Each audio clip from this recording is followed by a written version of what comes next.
Welcome to my blog. আমি MG. আজকে দেখতে পাচ্ছ চা খাচ্ছি আর শুরু করছি চায়ের সাথে আমার ব্লগ। আর চলো দেখতে থাকো আমার সাথে আমার। Welcome to my blog. আমি এমজি।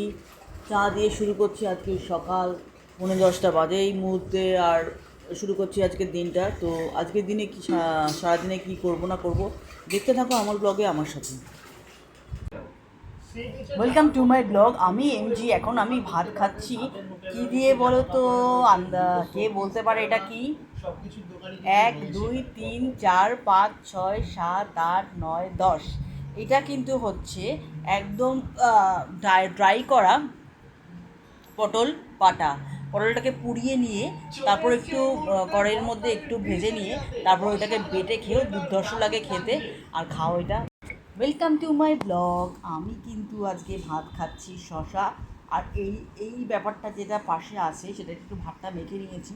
সেটা কিন্তু এই বর্ষাকালের মোস্ট মোস্ট ওয়ান্টেড ফেভারিট খাবার। সেটা হচ্ছে খারকোল বাটা। তো খেয়েছো, কচু বাটাও খেয়েছো, আরও যেসব বাটা আছে তার মধ্যে এটা ইউনিক। এটা কিন্তু পটল বাটা। পটলটাকে প্রথমে করে নিতে হবে, পুড়িয়ে নিতে হবে, বার্ন করে নিতে পারো। যাদের মাইক্রোওভেন আছে মাইক্রোওভেনে, যাদের গ্যাস আছে গ্যাসে তারা করে নিতে পারো। পটলটাকে যেরকম পটলের সাইজ হবে একটু 10-15 মিনিট ভালোভাবে ব্রাউন হতে দেবে কালারটাকে। যে সবুজ থেকে ব্রাউন হবে।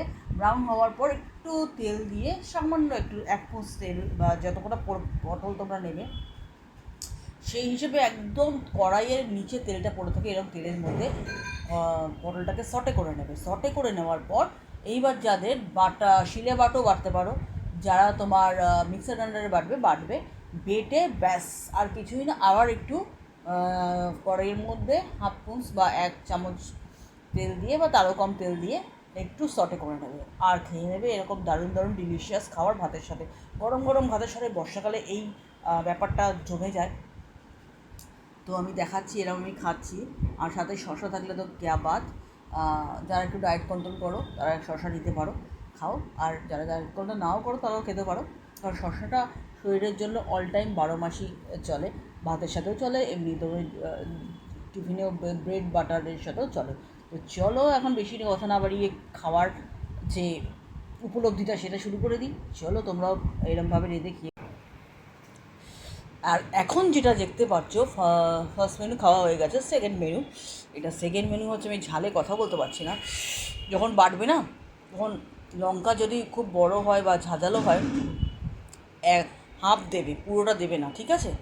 কারণ ভীষণ ঝাল হয়, মানে যেহেতু বাটা পড়ে বা গ্রাইন্ডারে গ্রাইন্ড করা হয় তার জন্য অসম্ভব বাটা পড়ে, মানে খাওয়া তখন যায় না। মানে আমি খেয়েছি, খেতে খেতে আমার মানে পরের ভার্ভিয়েসটা বা তোমাদের যে বলবো পরের রেসিপিটা আমি মুখ জ্বলে যাচ্ছে।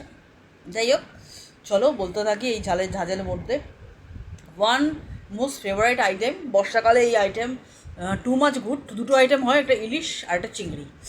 এই চিংড়ির লোভনীয় এই ঝোল, তার সঙ্গে যদি গাঠি কচু দাও, গাঠি কচু দিয়েছে বোধহয়। এই যে এগুলো গাঠি কচু দেখতেই পাচ্ছ, যে গাঠি কচুটা, আলু, ওলও দিতে পারো, ওলও চলে, গাঠি কচুও চলে, অনেকে দেয়। তারপরে হচ্ছে যে কাঁঠালের যে বিচিগুলো থাকে ওই সিডগুলো দিতে পারো চিংড়ি মাছের ঝোলের মধ্যে। বা ওটা এইগুলো সব জায়গাতে ডালেও দিতে পারো, চিংড়ি মাছের ঝোলেও দিতে পারো, যে কোনো ঝোল করো, কিন্তু মাংস আর ডিমে যাবে না, বাদ বাকি সব কিছুতেই যাবে। বাটাও খেতে পারো, চলে দিতে পারো। তো বর্ষাকালে এই আইটেমগুলো ডিলিশিয়াস হয়। তার মধ্যে আমার ইলিশের দিয়ে ফেভারিট হচ্ছে চিংড়ি।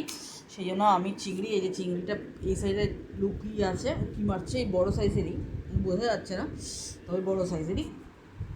তো চলো এটা দিয়ে আমি লাস্ট এবং সেকেন্ড আইটেম দিয়ে আমার খাওয়াটা আজকে শেষ করবো।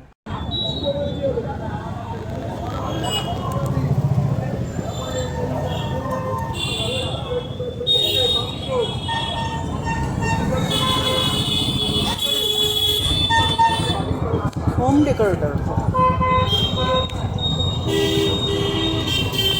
কি তোমার কি সব হোম ডেকোরেটর? আমার তো হোমের ছিঁড়ি।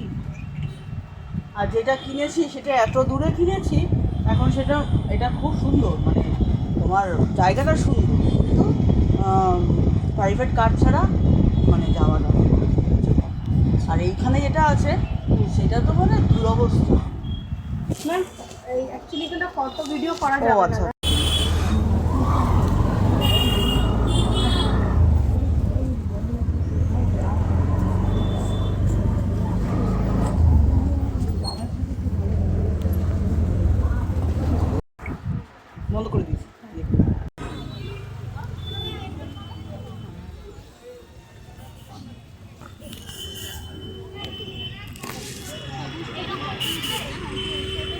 এইটা